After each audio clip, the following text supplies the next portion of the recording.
میگن هر کس به گنج 8 تریلیون دلاری داریوش نزدیک شده یا دیوونه شده یا ناپدید. حالا بعد از 2300 سال راز نفرین این گنج ممنوعه بالاخره فاش شده. اما یک هشدار: اگه قلبت ضعیفه ادامه این ویدیو رو نبین، چون چیزی که خواهی شنید فقط یه افسانه نیست. قبل از اینکه وارد ویدیو بشیم فقط یه چیزو بدونید: هیچکس، تکرار میکنم، هیچکس تا امروز نتونسته توضیح بده چرا جستجوگران گنج داریوش یکی یکی بدون هیچ رد و اثری محو شدن. نه جسدی، نه وسیله‌ای، نه حتی یه نشونه. انگار زمین خودش اونا رو بلعیده. ما امشب میخوایم یکی از تاریک‌ترین پرونده‌های تاریخ ایران رو باز کنیم. پرونده‌ای که 2300 ساله همه ازش فرار میکنن. میخوایم ببینیم پشت نفرین گنج 8 تریلیون دلاری داریوش چه چیزی پنهانه. یه افسانه سازی هوشمندانه، یه سیستم دفاعی مرگبار، یا واقعا یک نیروی باستانی که هنوز هم بیداره. تا آخر این ویدیو بمونید، چون قراره به شواهدی برسیم که اگه واقعی باشن معنیش اینه که این نفرین هنوز هم فعال و مرگباره. یک گنج به ارزش 8 تریلیون دلار. عددش اونقدر بزرگی که بیشتر شبیه به یه شوخی به نظر میاد، اما پشت این رقم واقعیتی پنهانه که حتی تصورش هم لرزه به ستون فقرات آدم میندازه. ثروتی که اگه روزی پیدا میشد شاید مسیر تاریخ جهان رو عوض میکرد، اما درست به همین دلیل هیچ وقت اجازه داده نشد دست هیچ انسانی بهش برسه. چرا؟ چون این گنج طبق افسانه ها با نفرینی 2300 ساله مهر و موم شده. نفرینی که میگن هنوز هم زنده است و گرسنه. هر کس که بهش نزدیک شده، جوینده گنج، باستانشناس، سرباز یا حتی ماجراجو، به شکل عجیب و وحشتناکی ناپدید شده. نه اثری، نه استخوانی، نه وسیله‌ای. انگار سایه‌ای نامری از تاریکی بیرون میاد و اونها رو از روی صفحه جهان پاک میکنه.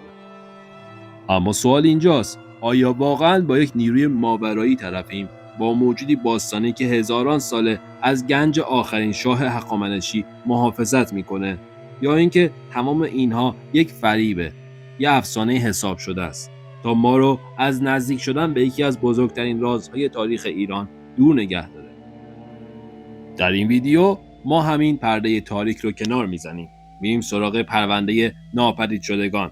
کلماتی که گفته میشه داریوش سوم شخصا برای نفرین کردن این گنج نوشته و تئوری هایی که اگه درست باشن یعنی این نفرین خیلی واقعی تر و خیلی مرگبارتر از یک داستان ترسناک قدیمی بوده.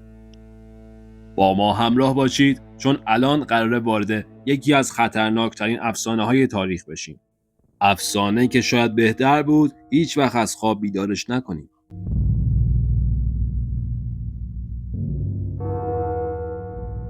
داستان ما از دل یکی از طوفانی ترین دوران تاریخ ایران باستان آغاز میشه. سال 336 قبل از میلاد، سالی که دنیا نفسش رو در سینه حبس کرده بود. در همین سال مردی بر تخت میشینه که نامش بعدها با سقوط یک امپراتوری و ناپدید شدن یک گنج افسانه‌ای گره میخوره.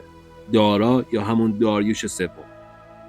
تصور کنید امپراتوری هخامنشی، بزرگترین قدرت سیاسی، اقتصادی و نظامی جهان، پس از 2 قرن حکمرانی بی‌رقیب هنوز مثل یک غول بیدار ایستاده بود.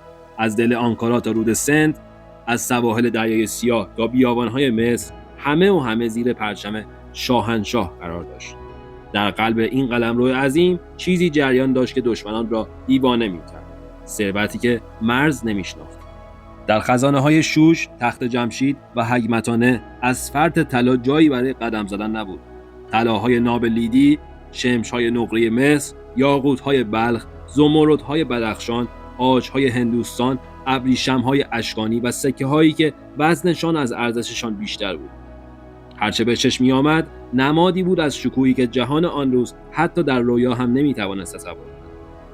ولی این شکوه یک سایه ترسناک داشت. سایه‌ای که از سمت غرب با گام‌های سنگین نزدیک می‌شد. در مقدونیه یک جوان 21 ساله داشت دنیا را می‌بلعید. نابغه‌ای نظامی، بی‌پروا، تشنه شهرت و قدرت. کسی که تاریخ او را به یک نام می‌شناسد: اسکندر. با ارتشی کوچک اما بیرحم، با تاکتیک هایی که برای سربازان ایرانی مثل جادو میماند، قدم به قدم به قلب امپراتوری نزدیک میشد. داریوش سوم با تمام تجربه و اصالتش ناگهان در برابر دشمنی قرار گرفت که نه فقط برای جنگ بلکه برای مالکیت دنیا آمده بود. نبرد ایسوس، ضربه اول.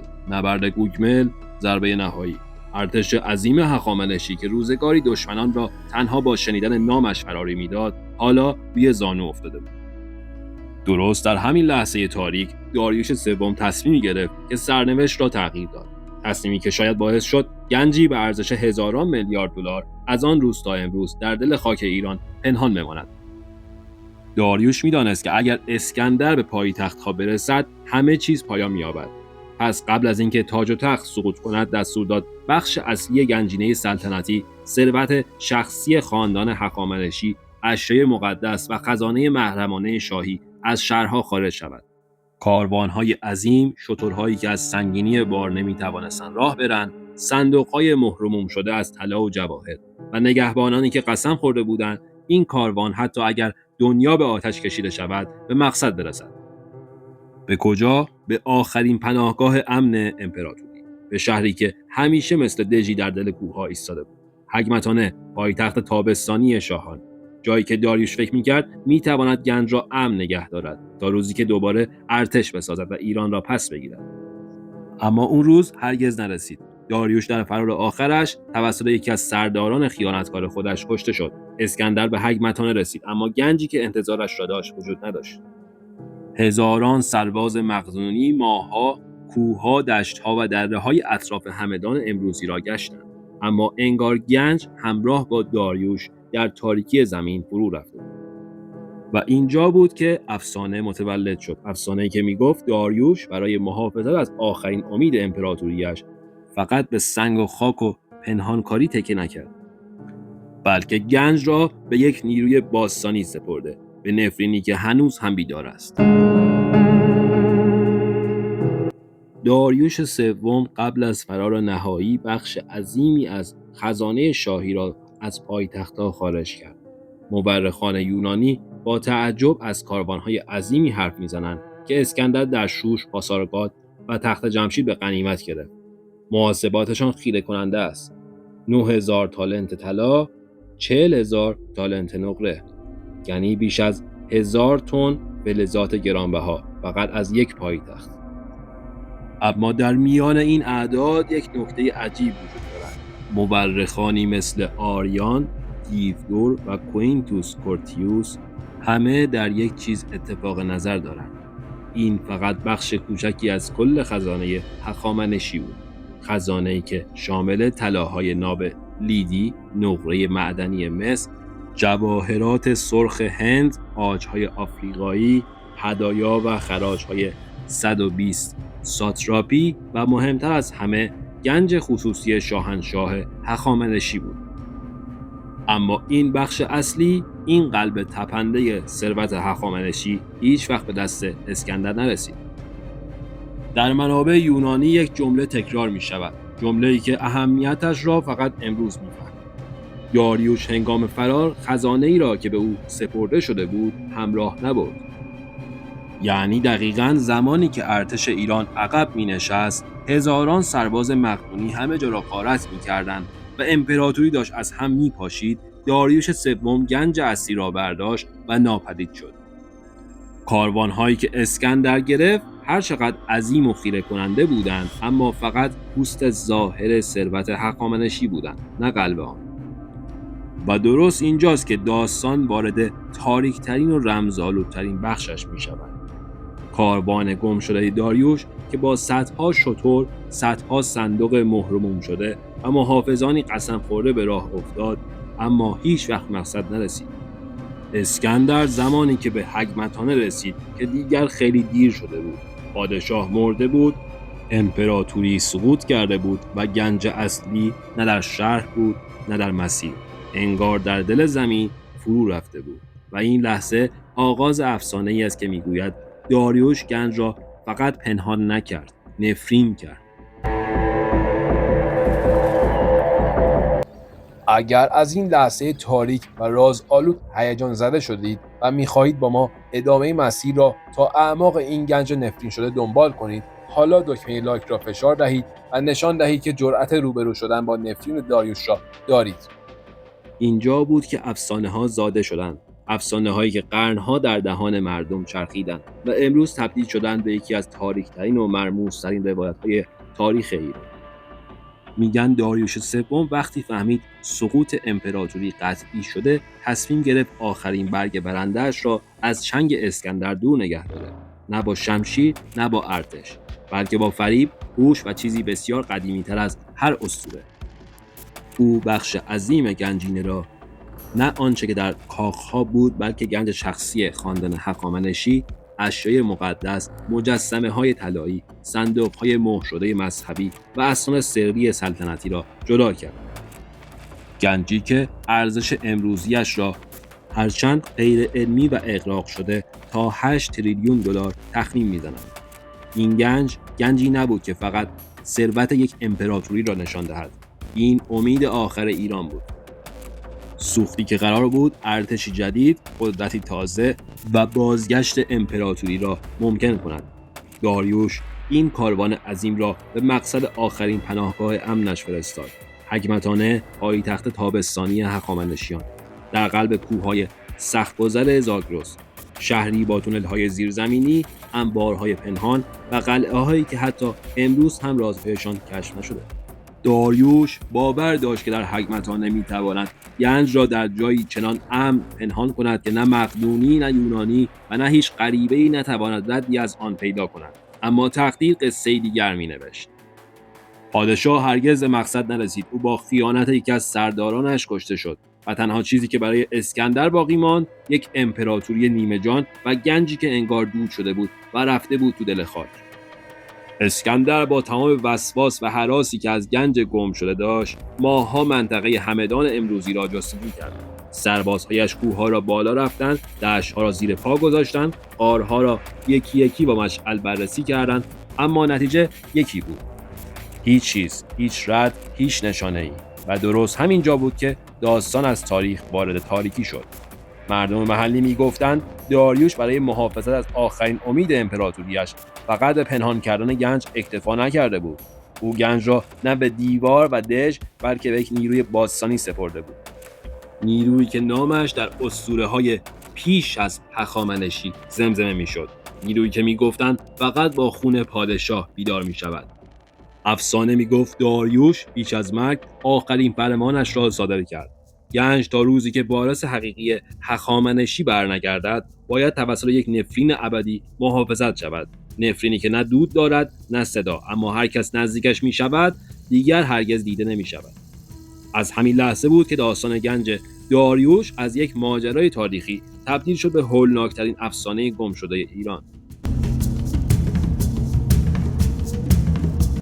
در ایران باستان نفرین چیزی در حد یک دعای بد یا حرف خشمگینانه نبود. نه، نفرین یک سلاح بود، یک ابزار رسمی، مقدس و ترسناک که پادشاهان و روحانیان از آن برای محافظت از آرامگاه‌ها، کتیبه‌ها و گنجینه‌هایشان استفاده می‌کردند. هزاران سال قبل از داریوش سوم، شاهان و فرمانروایان این سرزمین می‌دانستند که گاهی دیوار و سرباز کافی نیست. گاهی باید از چیزی کمک بگیرند که مردم جرأت نکنند حتی به آن نزدیک شوند. نمونه مشهورش کتیبه آنوبانینی در سرپل ضحاک، کتیبه‌ای با قدمت 4000 ساله که هنوز هم وقتی ترجمه‌اش را می‌خوانی انگار سرمای یک دخمه باستانی از میان کلمات بیرون می‌زند. در آن نوشته شده هر کس این لوح را از بین ببرد به لعنت خدایان گرفتار می‌شود. نسلش از روی زمین محو می‌شود و زندگیش در تاریکی و درد پایان می‌یابد. حالا تصور کنید آخرین پادشاه یک امپراتوری در حال مرگ، پادشاهی که می‌دانست اگر گنج از دست برود نام ایران برای همیشه از تاریخ حذف می‌شود، از چه نفرینی می‌توانست استفاده کند. اینجا ما وارد یکی از تاریک‌ترین بخش‌های این داستان می‌شویم.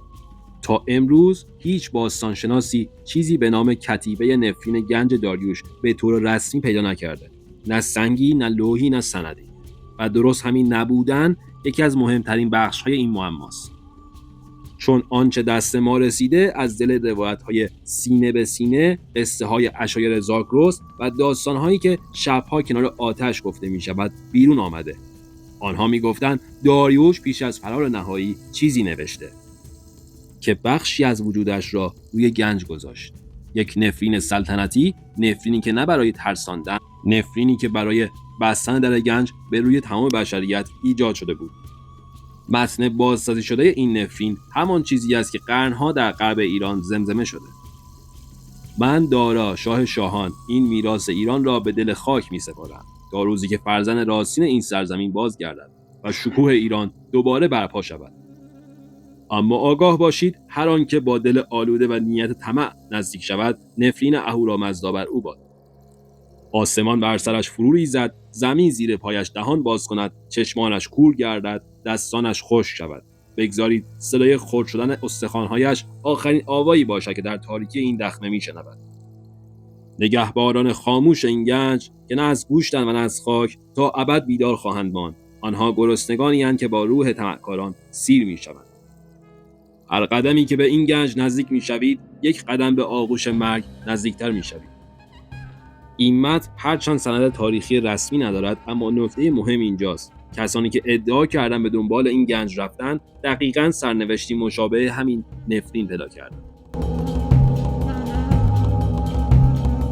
این کلمات چه واقعاً از دهان داریوش بیرون اومده باشند و چه زایده تخیل نسل‌هایی که ترس رو مثل میراث منتقل کردن، یک چیز رو به وضوح نشون میدن.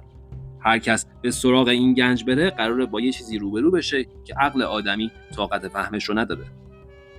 عبارت نگهبانان خاموش که نه از جنس گوش و نه از جنس خاکن به تنهایی کافیه تا خون توی رگ‌ها یخ بزنه. این جمله دو حالت داره: یا یه استعاره شاعرانه است برای ترسوندن طمعکارا، یا اشاره‌ای مستقیم به موجوداتی که انسانی نیستن و هرگز قرار نبوده نامشون برده بشه میکنه.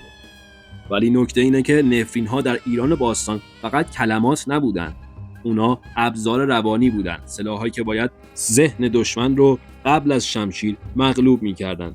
و این نفرین خاص با هر داستان و افسانه‌ای که طی 2300 سال بهش اضافه شده، نه تنها کمرنگ نشده، بلکه انگار زنده‌تر و ترسناکتر شده. هر نسل ماجرایی تازه بهش داده، هر روایت لایه‌ای جدید از وحشت رو روش کشیده. و همینجاست که مرز بین واقعیت و افسانه شروع میکنه به فروپاشیدن. چون تاریخ، حتی تاریخ رسمی، پر از روایت‌هایی هست از کسانی که سعی کردن پرده از این راز بردارن. افرادی که اسمشون هیچ وقت در کتاب‌ها ثبت نشده، اما سرنوشتشون مثل یک سایه مشترک روی تمام این داستان‌ها کشیده شده. و لازم این نکته رو دوباره روشن کنیم. برای بعضی از این روایت‌ها سند رسمی یا معتبر علمی وجود داره، کتیبه‌ها و گزارش‌های باستانی و مدارک قابل استناد. اما مشکل اینجاست که شباهت بین این داستان‌ها بیش از حد زیاده. آدم‌هایی که هیچ ارتباطی با هم نداشتن، در دوره‌های کاملا متفاوت زندگی کردن و حتی کیلومترها از هم دور بودن، اما سرنوشتشون انگار از روی یک نسخه کپی شده. همشون یه مسیر رو رفتن: کنجکاوی، نزدیک شدن به گنج و ناپدید شدن بدون هیچ ردی. و همین الگوی تکراری، همین شباهت‌های عجیب باعث میشه نتونیم به سادگی همه چیز رو اتفاقی یا افسانه بدونیم. اینجا جایی است که روایت‌ها از سربازان اسکندر شروع میشن و تا شکارچیان گنج دوران قاجار ادامه پیدا میکنن. نسل‌هایی که هر کدوم یه چیز مشترک داشتن. به چیزی نزدیک شدن که شاید نباید نزدیک میشدن. اولین روایت جدی از قربانیان نفرین مربوط میشه به حدود 400 سال بعد از مرگ داریوش، به یک ژنرال رومی به نام گایوس لیبینوس. ماجرا از اینجا شروع میشه که لیبینیوس مثل خیلی از رومی‌ها شیفته گنج‌های شرق بود. وقتی خبر گنج گم شده داریوش و نفرینش به گوشش رسید، تصمیم گرفت خودش حقیقت رو کشف کنه. و البته ثروتی رو که تمام ثروت پادشاهان شرق توصیف میشد. او با گروهی کوچک از سربازان زبده راهی منطقه همدان شد، جایی که طبق افسانه ها آخرین بار گنج داریوش دیده شده. روایت ها میگن چند روز بعد یک پیام از او به کمپ روم رسید. پیامی که تنها نشانه زنده بودنشان بود. نامه‌ای کوتاه پر از هیجان و غرور. ما ورودی را پیدا کردیم. یک سازه زیرزمینی عجیب. به زودی با ثروت تمام پادشاهان شرق برمیگردم. این آخرین جمله‌ای بود که جهان از گایوس لیبینوس شنید. بعد از این نامه تمام ارتباط با او و نیروهایش قطع شد. نه خبری رسید، نه قاصدی برگشت، نه حتی ردی از حرکتشان شنیده شد. رومی‌ها که نگران شده بودند، یک گروه دیگر برای جستجوی آنها فرستادند، اما آنچه پیدا کردند حتی از ناپدید شدن هم ترسناک‌تر بود. نه نشانه‌ای از نبرد، نه قطره‌ای خون، نه حتی یک جسد. فقط اردوگاهی رها شده، چراغ‌های خاموش، ظروف نیمه پر، رخت خواب‌هایی که انگار هنوز گرم بودند. همه چیز به گونه‌ای بود که انگار افراد در یک لحظه و بدون هیچ هشدار یا مقاومت از جهان محو شده بودند. افسانه‌ها میگن آن شب نگهبانان رومی صدای عجیبی شنیده بودند، مثل صدای چیزی بزرگ که از زیر زمین حرکت می‌کرد، اما هیچ کس آن را جدی نگرفت. این اولین بار بود که اسم نگهبانان خاموش در داستان‌ها ظاهر شد. موجوداتی که همانطور که در نفرین گفته شده بود، نه از گوش بودند، نه از خاک، و این تازه شروع ماجرا بود.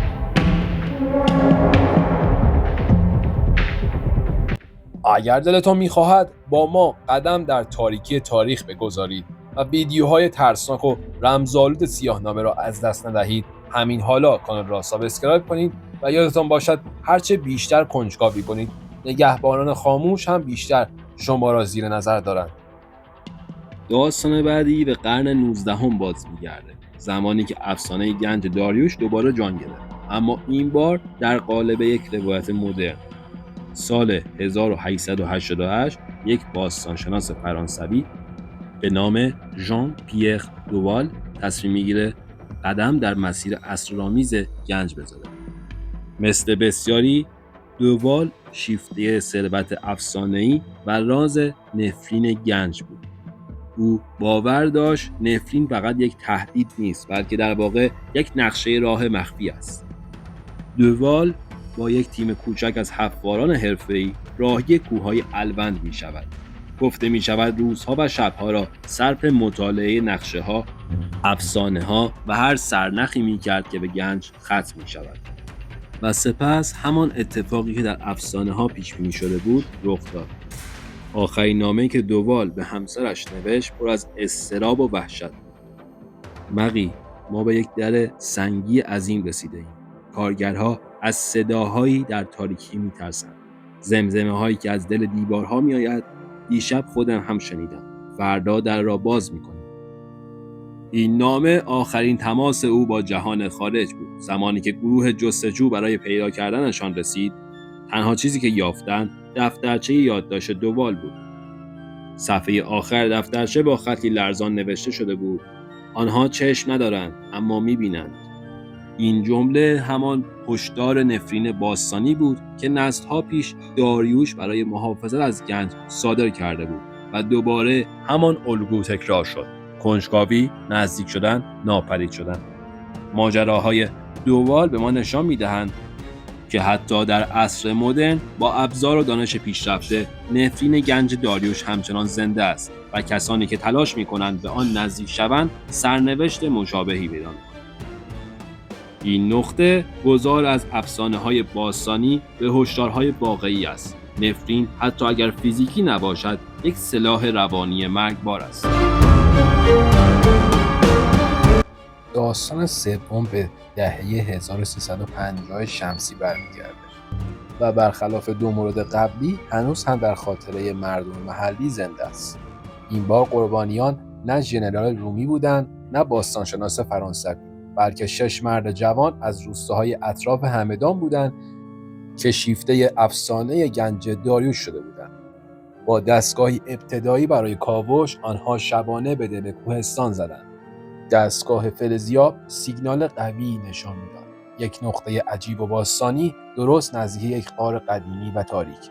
مردها با هیجان و غرور شروع به کندن زمین کردند. با هر بیل خاک و سنگ سکوت کوهستان سنگین‌تر می‌شد. تنها شاهد یک چوپان محلی بود که از دور نظاره می‌کرد و حس می‌کرد چیزی غیرطبیعی در هوا موج می‌زند، مثل نفس کشیدن زمین یا نگاه یک موجود نامرئی. وقتی ورودی حفره آماده شد، مردها یکی یکی با شادی وارد شدند، اما فقط چند دقیقه طول کشید تا صدای ریزش سنگ و زمزمه عجیب زیرزمین شنیده شود. صدایی که شبیه زوزه‌ای خفه و نفس کشیدن موجودی نامرئی بود. بعد سکوت مطلق، یک سکوت سنگین و وحشتناک که انگار خود زمین نفس‌هایش را حبس کرده باشد. هنگامی که اهالی و ژاندارمری رسیدند، با صحنه‌ای مواجه شدند که وحشتناکتر از هر داستانی بود. حفره به طور کامل با خاک و سنگ پر شده بود، گویی زمین در یک لحظه دهان گشوده و همه چیز را بلعیده. و از آن 6 مرد هیچ اثری باقی نماند، نه جسدی، نه رد پا، نه حتی نشانه‌ای از تلاش برای فرار. تنها چیزی که باقی ماند وحشت و سکوت کوهستان بود. مقامات پرونده را به عنوان حادثه ریزش کوه بستند، اما مردم محلی هنوز هم با لرز میگویند زمین دهان باز کرد و آنها را بلعید. این حادثه نسل‌ها بعد به عنوان اثبات زنده بودن نفرین گنج داریوش روایت می شود. یک نفرین که حتی در عصر مدرن هم با ماشین و ابزارهای پیشرفته هیچ کس را رها نمی کند و نشان می دهد که بعضی رازها هرگز نباید کشف شوند.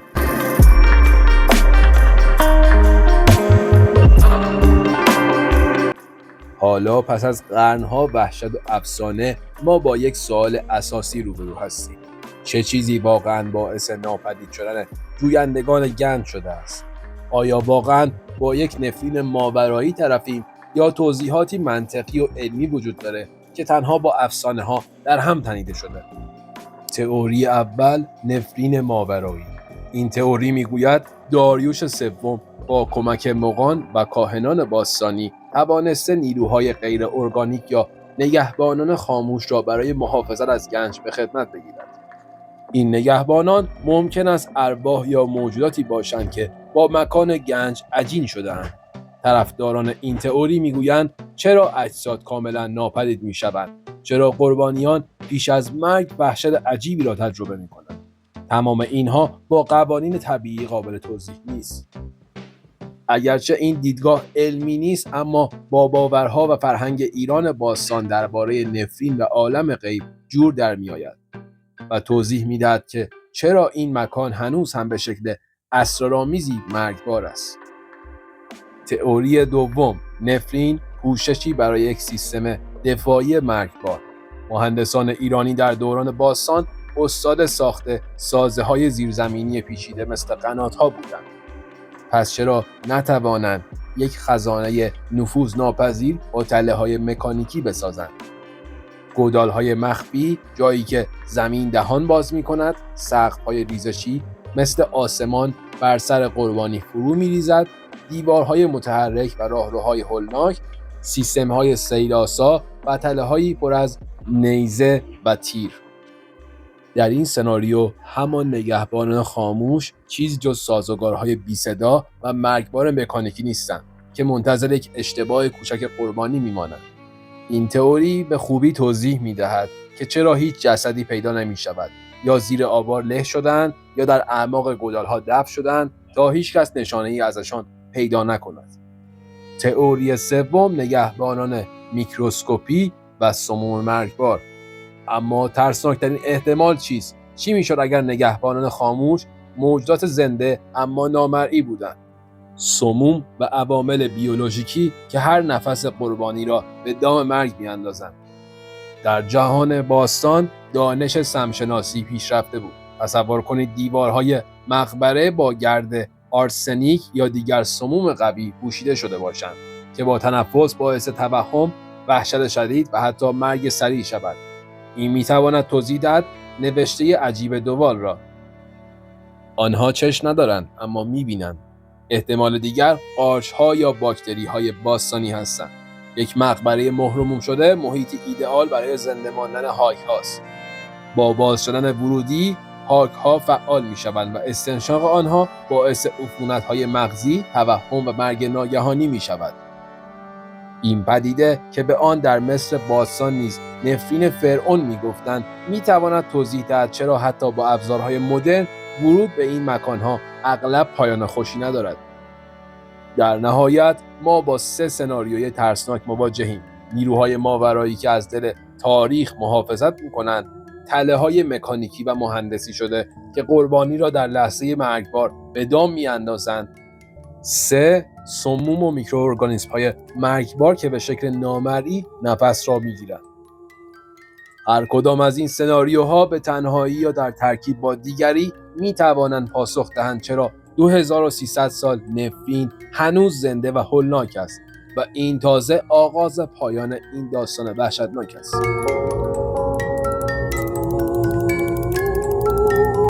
بعد از تمام داستان‌های وحشتناک و ناپدید شدگی‌ها وقتش کمی واقعیت را مرور کنیم. آیا واقعاً دلیلی برای باور به وجود چنین گنج عظیم و افسانه‌ای هست؟ پاسخ کوتاه و به طرز شگفت‌انگیزی بله است.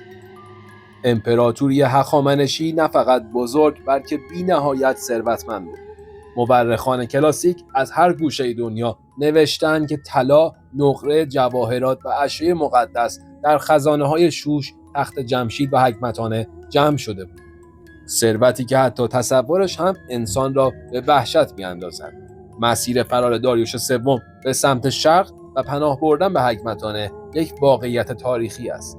این منطقی است که او در آخرین تلاش برای حفظ ایران ارزشمندترین دارایی‌های خود را برای بازسازی ارتش و پس گرفتن سرزمینش با خود برده باشد. اما نکته کلیدی اینجاست: اسکندر پس از فتح حکمتانه نتوانست به بخش بزرگی از این گنج دست پیدا کند. این شکاف در تاریخ همان نقطه‌ای است که افسانه گنج پنهان داریوش شکل گرفت، جایی که واقعیت و خیال با هم تلاقی کردند و داستان نفرین آغاز شد. باستانشناسی هم به این افسانه دامن زده است. کشف گنجینه‌هایی مثل گنجینه جیهون یا گنج آر کلماکره در لرستان نشان می‌دهد که دفن مقادیر عظیمی از طلا و نقره در مکان‌های مخفی در ایران باستان رایج بوده. پس اصلاً تصور کردن یک گنج واقعی در دل خاک ایران بی اساس نیست.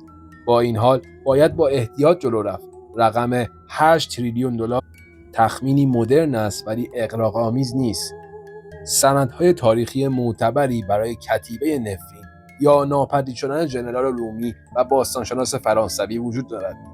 اینجاست که واقعیت تاریخی و هراس ناشی از نفرین و گنج پنهان در هم تنیده می شود و ما را به این فکر وامی دارند که شاید درست در دل خاک ایران یک راز 2300 ساله هنوز در انتظار کسی است که جرأت کشفش را داشته باشد.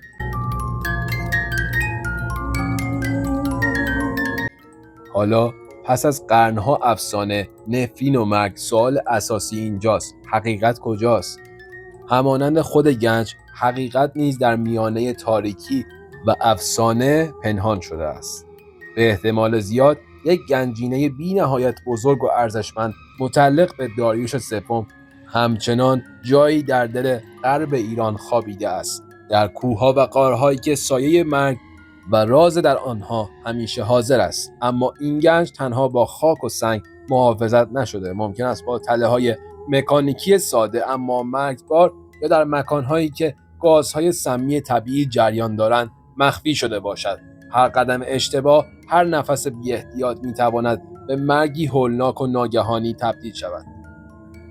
داستان‌های نفرین و ناپدید شدگی ترکیبی از حوادث واقعی مثل سقوط به اعماق گودال، برخورد با تله‌های مرگبار یا تنفس گازهای سمی و قدرت تخیل انسان هستند در طول بیش از 2000 سال به یک افسانه واحد و وحشتناک تبدیل شدند. 2300 سال از روزی که آخرین پادشاه هخامنشی آخرین امید خود را به دل خاک سپرد گذشته است، اما گنجی که میتوانست ناجی یک امپراتوری باشد خود به یک راز وحشتناک تبدیل شد. رازی که با نفرین، خون و ناپدید شدن‌های مرموز گره خورده است و هنوز هم حتی در سکوت کوه‌ها و سایه غارها چشم می‌چرخاند و منتظر قربانیان بعدی است.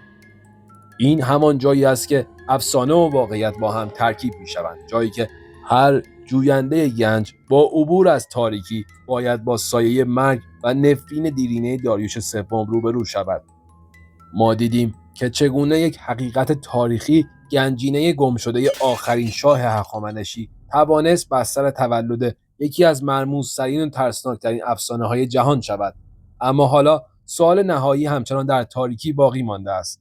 آیا گنج داریوش سوم برای همیشه در اعماق زمین دفن خواهد ماند، یا روزی یک جوینده شجاع موفق می شود این راز 2300 ساله را باز کند و بزرگترین ثروت تاریخ را کشف کند؟ و اگر آن روز برسد، آیا با ثروت بیکران روبرو خواهد شد، یا با سرنوشت شومی مواجه خواهد شد که گریبانگیر هر کسی شد که تا امروز جرأت نزدیک شدن به این گنج را داشته است؟